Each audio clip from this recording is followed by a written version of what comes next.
E tipo, outra, né? Que você falou que faz o projeto pensando num futuro também e tal. Começou. Você fez o projeto, as pessoas começaram a passar os fios, tudo certinho. Ah, Ademar, eu quero mais uma tomada ali, ali, ali. Eu não gostei disso aqui, ó.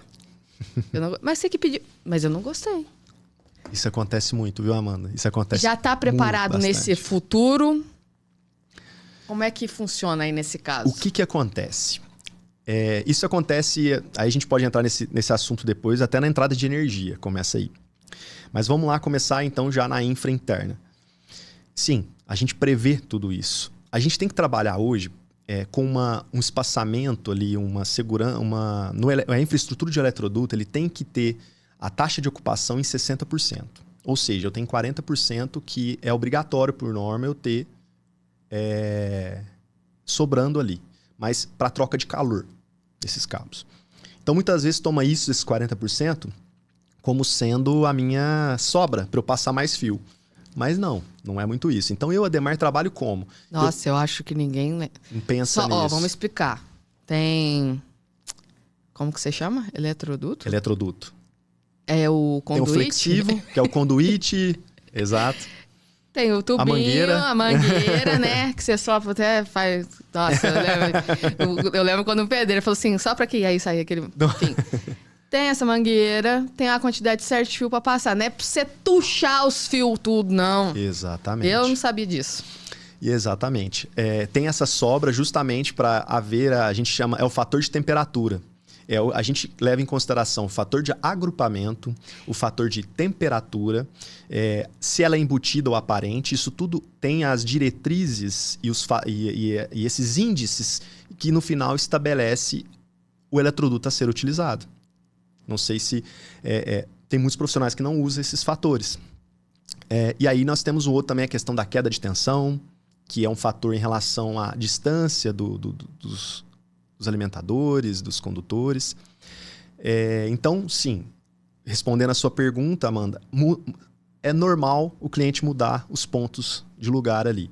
E sim, a gente, como engenheiro eletricista, a gente prevê tudo isso. A gente prevê o fator de agrupamento, a gente prevê a expansão futura, a gente prevê, pela expertise, a gente orienta o cliente. Cara, vamos colocar uma tomada aqui? Você vai pedir isso aí depois. Deixa essa tomada aqui. Por quê? Porque depois você precisar, você tem.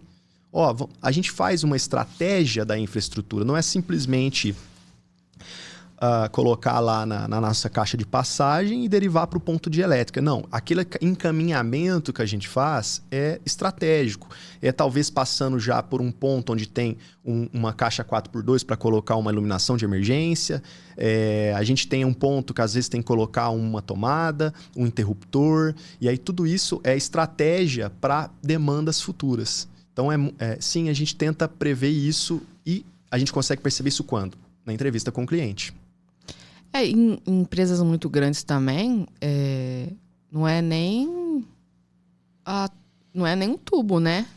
Põe aquelas chapas assim Isso, e passa... as eletrocalhas, os leitos. A gente tem a infraestrutura que é mais residencial, que são os corrugados, as caixas 4x2, né? Hoje tem muito drywall que também é utilizado, então é mais fácil de embutir essas infraestruturas. Mas nós temos PVC rígido, nós temos eletrocalhas, leitos, aí tem eletrocalha perfurada, lisa. A gente tem eletroduto, que tem os galvanizados, o próprio PVC rígido. O que é furado e o liso é por causa do calor dos fios? Ou é só estética? Olha, a gente, na verdade, o que eu, Ademar, costumo utilizar? A gente tem uma experiência, eu tive uma experiência numa empresa onde a gente usava os eletrocalhas lisas para ter menos influência eletromagnética externa. Eu usava ela para cabeamento estruturado, para não ter essa influência. A perfurada, sim, ela ajuda mais na troca de calor. E a lisa a gente usava muito para cabeamento estruturado para ter um enclausuramento melhor desses cabos e não ter uma interferência externa. Entendi. Meu Deus do céu. Mas vamos pro ponto principal. Vamos fazer um caminho.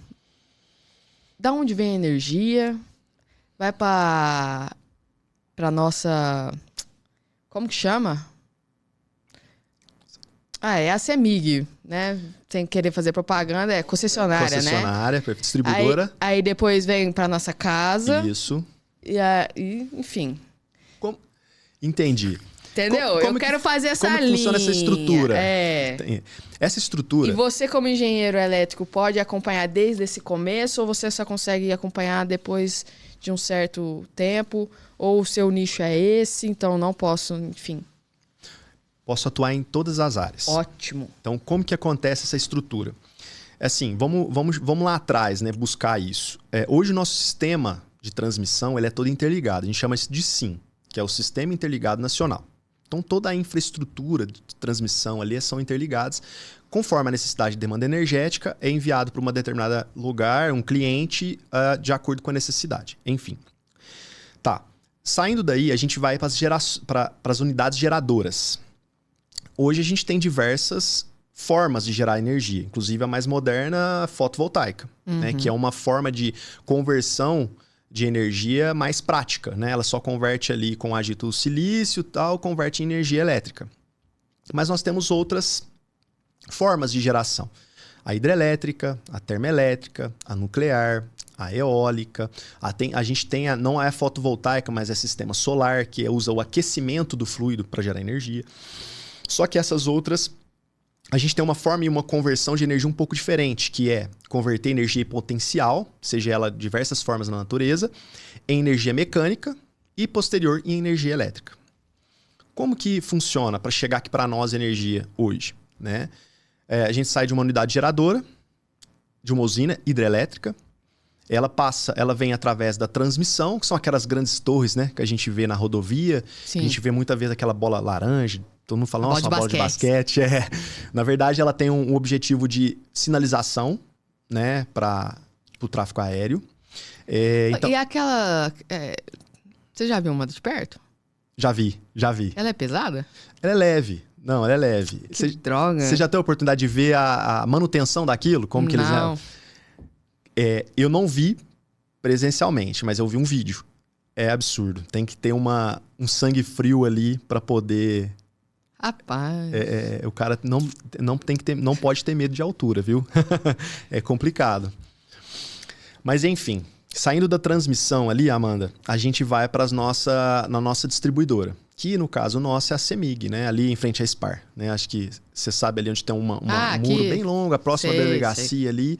Ali a gente já tem o primeiro tratamento da energia que chega para nós. Então ela vem na transmissão em 138 mil volts. Tá? É uma tensão altíssima. Se você parar para pensar, a gente tem qual que é a tensão que nós temos em casa? Né? Ela é 220 ou 127, bem pequenininha. E a gente está falando de 138 mil volts. Então ela percorre esse caminho, 138 mil volts, e chega aqui na unidade de distribuição da CEMIG. E ali ela é tratada, né? E que por sua vez é rebaixada a um nível menor, 13.8, 13.800 volts. E esses 13.800 volts vai para a nossa distribuição, que é nos postes, que é aqueles cabos mais altos que fica no poste. Tem uma cruzeta, você vai ver aqueles cabos lá em cima, bem na pontinha do poste.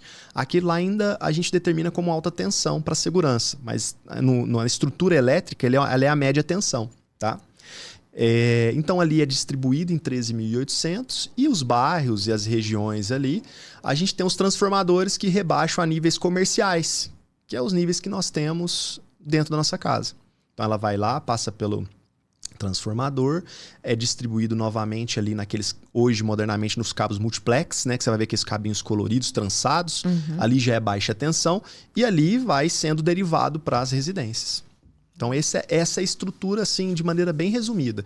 E ali chega no padrão para ser medido e ali para dentro...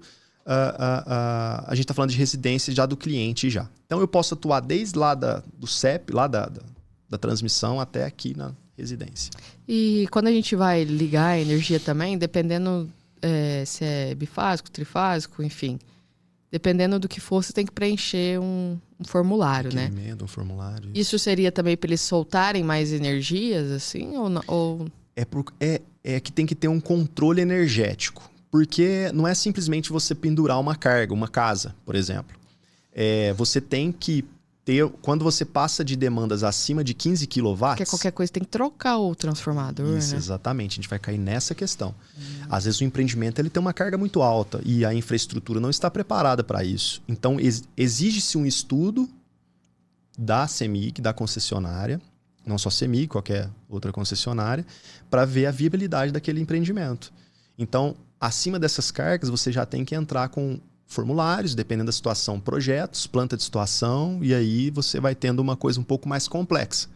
Mas é importante ressaltar que é interessantíssimo ter um profissional habilitado para coordenar isso aí.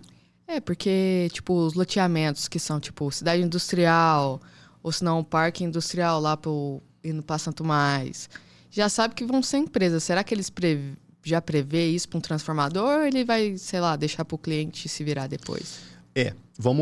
Um loteamento novo, hoje ele já vem com uma estrutura um pouco mais reforçada. Porque a gente tem zoneamentos, né? Então, fiquei pensando agora. A gente tem vamos imaginar o seguinte, a gente tem algumas situações.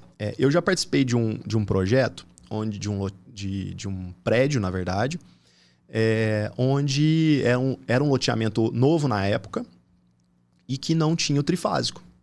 Ou seja, no meu entendimento, houve uma necessidade emergencial rápida, talvez de custo também, eles fizeram uma infraestrutura bem fraca para aquela região, vamos dizer assim, com limitações. Uhum. Então, esse prédio já não conseguia ter um trifásico, ele era um prédio com 8 apartamentos, se não me engano. A chave geral tinha que ser trifásica. Sim. Aí eu tive que fazer um estudo, saindo um pouco das diretrizes da CEMIG, explicando por que eu precisava de um disjuntor bifásico, maior do que previsto da CEMIG, para poder atender o empreendimento, porque lá não tinha um trifásico. Então, assim, eu tive que sair fora, mas explicar tecnicamente que eu precisava daquela carga e por que eu precisava de usar aquele disjuntor, mesmo não tendo ali na possibilidade da CEMIG. Gente... Tem umas coisas desse sentido. Isso eu consegui lá no passado. Porque não tinha essa previsão de infra, etc. Eu consegui colocar um bifásico de 200. Então, assim, era uma carga que precisava de um trifásico de 125, seria suficiente na época, que eram apartamentos pequenos, bem pequenininhos. E aí a gente precisava de um disjuntor maior. E aí eu consegui. Não tem isso se você pegar na CEMIG, na ND, na 5.2, você não vai ter lá no agrupamento bifásico de 200, você vai ter o trifásico de 200. Sim. E na época eu consegui um desses, mas você vai só conseguir uma informação dessa, seu cliente vai falar, putz, eu vou ter que fazer alteração de rede, porque o cara, se ele procurar um profissional, o cara vai falar isso para ele. Ele fala assim, você vai ter que fazer alteração de rede, vai ter que ter um gasto gigante e tal. Poste 15 mil. Isso. E aí, por quê? Não teve essa informação. E aí esse cliente eu consegui essa solução e graças a Deus eu tenho esse cliente até hoje em alguns empreendimentos e faço projetos para eles. Então, assim, essa confiança. Feliz, né? Confiança. Viu que você deu um jeito de resolver o problema. Eu atendi a demanda, não fiquei fora da demanda e consegui resolver um problema. Acho que isso... Sem ter tanto gastos.